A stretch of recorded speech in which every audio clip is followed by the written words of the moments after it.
আচ্ছা, আপনারা কি কখনো দাবা খেলা দেখেছেন? দাবা খেলায় একটা মুহূর্ত আসে যখন রাজা মনে করে সে জিতে গেছে।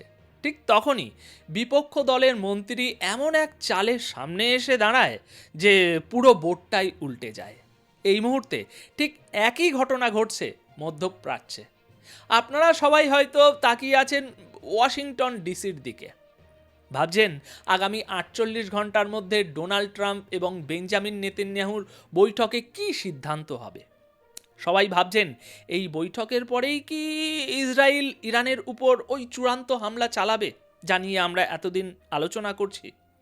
কিন্তু বিশ্বাস করুন, আসল খেলাটা ওয়াশিংটনে হচ্ছে না, আসল খেলাটা হয়ে গেছে গতকাল রাতে ইরানের ইস্পাহানের অন্ধকার রানওয়েতে। হ্যাঁ, একদম একদম ঠিক শুনছেন।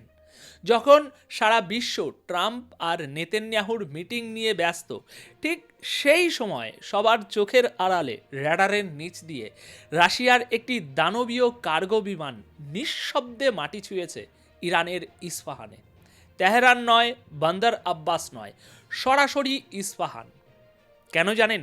কারণ ইস্পাহান হলো ইরানের সেই গোপন সিন্ধুক যেখানে তারা তাদের সবচেয়ে দামি রত্ন লুকিয়ে রেখেছে। আর এই সিন্ধুকে রাশিয়ার চাবি এসে পৌঁছানো মানেই হলো আমরা হয়তো আর একটা বড় যুদ্ধের একদম দ্বার প্রান্তে দাঁড়িয়ে আছি। এখন প্রশ্ন হলো, ওই কার্গো বিমানে কি ছিল? কেন ইসরায়েলের গোয়েন্দা সংস্থা মোসাদের ঘুম হারাম হয়ে গেছে এই ল্যান্ডিংয়ের পর?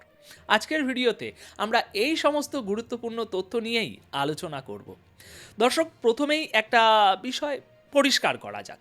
দেখুন, রাশিয়া থেকে ইরানে বিমান আসাটা নতুন কিছু একদমই নয়। গত কয়েক মাস ধরেই আমরা শুনছি যে মস্কো থেকে বড় বড় IL-76 বা ইলিউশন বিমানগুলো তেহরানে আসছে, মাল নামাচ্ছে আবার চলে যাচ্ছে। চীন থেকেও বোয়িং 747 কার্গো বিমান তেহরানে ল্যান্ড করেছে। এগুলো আমরা জানি, এগুলো এখন আর নিউজ নয়, এগুলো হচ্ছে হিস্ট্রি, ইতিহাস। তখন সবাই জানতো যে রাশিয়া অস্ত্র পাঠাচ্ছে, গোলা বারুদ পাঠাচ্ছে। কিন্তু এবারের ঘটনাটা সম্পূর্ণ আলাদা। এটাকে সাধারণ অস্ত্র সরবরাহ ভাবলে আপনারা বিশাল ভুল করবেন। কেন? কারণ লোকেশান। ধরুন, আপনার বাড়িতে অতিথি এলে আপনি তাকে ড্রয়িং রুমে বসান। খুব ঘনিষ্ঠ বন্ধু হলে হয়তো বেডরুম পর্যন্ত নিয়ে যান।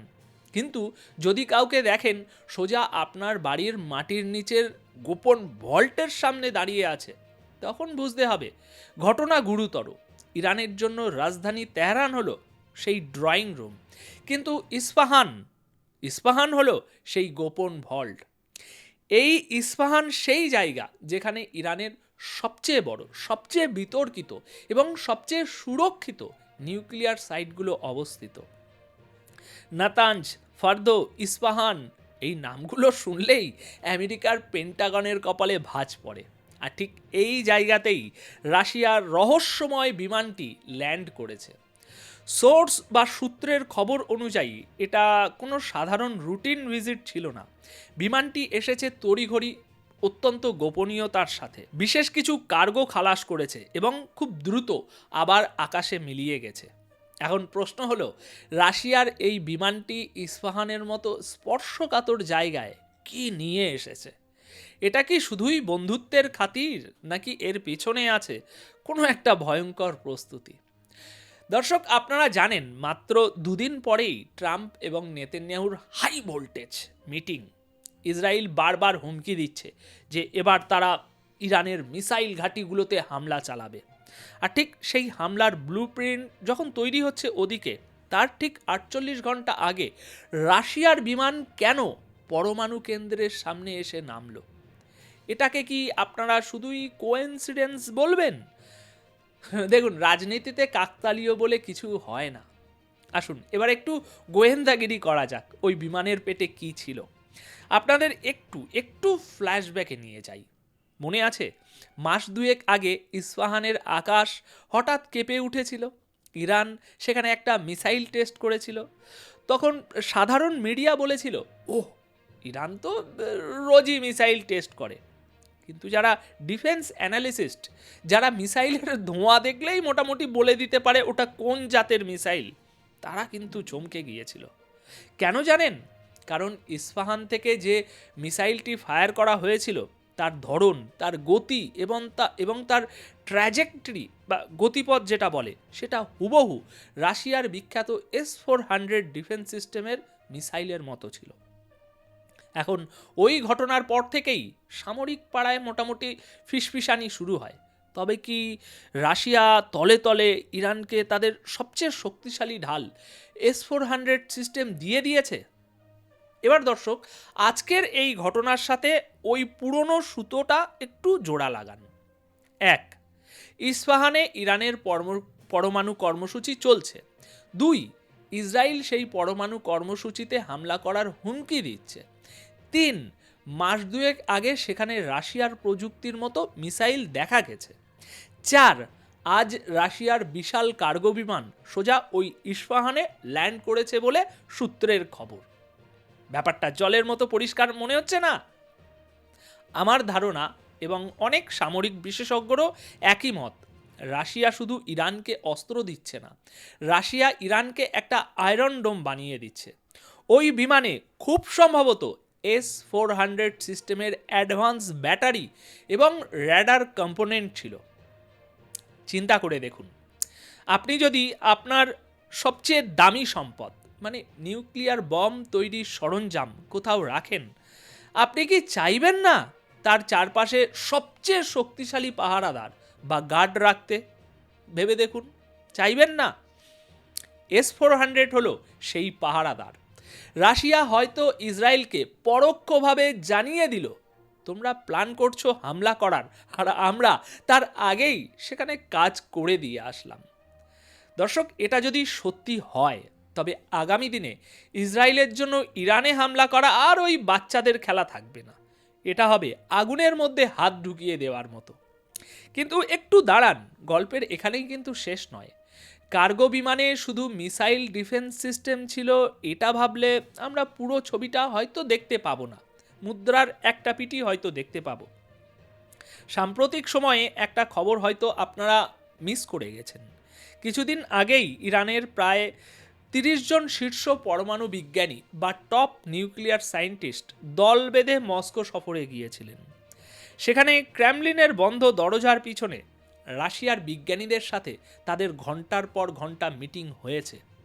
এর ঠিক পরেই ভ্লাদিমির পুতিন, যিনি সাধারণত খুব মেপে মেপে কথা বলেন, তিনি প্রকাশ্যে একটা বোমা ফাটালেন। তিনি ঘোষণা দিলেন রাশিয়া ইরানে আরও 8টি নতুন নিউক্লিয়ার রিঅ্যাক্টর তৈরি করে দেবে।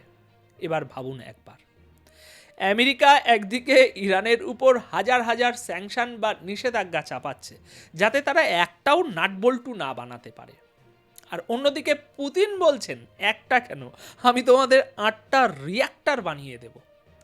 এখন ইস্পাহানে ওই কার্গো বিমানের ল্যান্ডিংটাকে এই প্রেক্ষাপটে একটু দেখুন। অনেকেই সন্দেহ করছেন যে ওই বিমানে হয়তো মিসাইলের বদলে নিউক্লিয়ার সেন্ট্রিফিউজ বা এমন কোনো স্পর্শকাতর যন্ত্রপাতি ছিল যা ইউরেনিয়াম শোধনের জন্য অপরিহার্য। দেখুন, ইস্পাহানে এর আগে ছোটোখাটো হামলা বা স্যাবোটেজ হয়েছিল যাতে কিছু যন্ত্রপাতির ক্ষয়ক্ষতি হতে পারে। রাশিয়া সেই ড্যামেজ কন্ট্রোল করার জন্য স্পেয়ার পার্টস পাঠাচ্ছে, অথবা এটা আরও ভয়ের, রাশিয়া হয়তো ইরানকে পারমাণবিক বোমা তৈরির শেষ যে ধাপটা সেটা পার হতে সাহায্য করছে। এখানে আরেকটা মাস্টার স্ট্রোক আছে রাশিয়ার, এটাকে বলা হয় হিউম্যান শিল্ড ডিপ্লোম্যাসি। ইরানের বুশেহের নিউক্লিয়ার প্ল্যান্টের দিকে একটু তাকান। আমেরিকা বা ইসরায়েল নাতাঞ্জ ফারদোতে হামলার কথা বহুবার বলে, কিন্তু ভুলেও বুশেরের নাম মুখে আনে না। কেন জানেন? কারণ বুশের প্ল্যান্টটি চালায় রাশিয়ান বিজ্ঞানীরা, সেখানে রাশিয়ার শত শত নাগরিক কাজ করছে। আমেরিকা জানে যদি তাদের মিসাইল ভুল করেও ওই বুশেরে পড়ে এবং কোনো রাশিয়ান বিজ্ঞানী গায়ে আঁচড় লাগে, তাহলে সেটা আর ইরান আমেরিকা যুদ্ধ থাকবে না, সেটা সরাসরি রাশিয়া আমেরিকা যুদ্ধে পরিণত হবে। রাশিয়া এখন সম্ভবত সেই একই কৌশল ইস্পাহানেও প্রয়োগ করছে। ইস্পাহানের রাশিয়ান ইকুইপমেন্ট এবং রাশিয়ান টেকনিশিয়ান পাঠানো মানেই হলো জায়গাটাকে আনটাচেবল ঘোষণা করা। দেখুন, 48 ঘন্টার কাউন্টডাউন কিন্তু শুরু হয়ে গেছে। ডোনাল্ড ট্রাম্প এবং নেতানিয়াহু যখন ফ্লোরিডা বা ওয়াশিংটনে কফি খেতে খেতে ম্যাপের উপরে দাগ কাটবেন, তখন তাদের মাথায় এই খবরটা একেবারে হাতুড়ির মতো বাড়ি দেবে যে ইস্পাহান এখন আর অত সহজ নয়। ইরান গত 48 ঘন্টায় তাদের বর্ডারে এবং ভেতরে যে পরিমাণ মিলিটারি মুভমেন্ট বা সামরিক নড়াচড়া শুরু করে দিয়েছে তা দেখে তেল আবিবের বাংকারে সাইরেন বাজার উপক্রম হচ্ছে।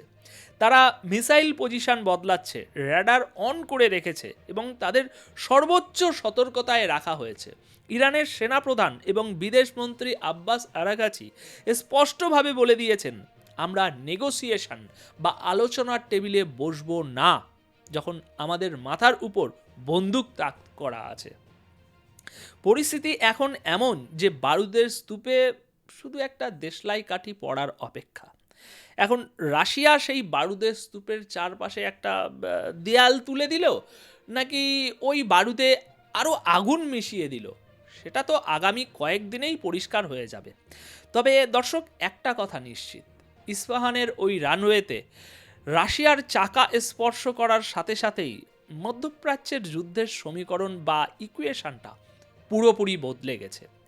আমেরিকা চাইলেও এখন আর সহজে বোতাম টিপে সব শেষ করতে পারবে না, কারণ ভল্টের চাবি এখন আর শুধু ইরানের হাতে নেই, সেখানে রাশিয়ার ভাল্লুকও পাহারায় বসে আছে।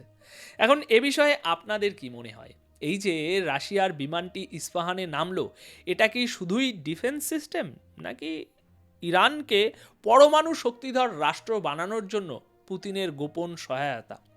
আর ট্রাম্প কি এই চ্যালেঞ্জ গ্রহণ করবেন নাকি পিছু হটবেন? কমেন্ট বক্সে আপনার মতামত জানান। দেখা হচ্ছে পরের প্রতিবেদনে। ততক্ষণ পর্যন্ত চোখ খোলা রাখুন, কারণ পৃথিবীটা এখন আর আগের মতো নেই। ধন্যবাদ আপনাদের সকলকে।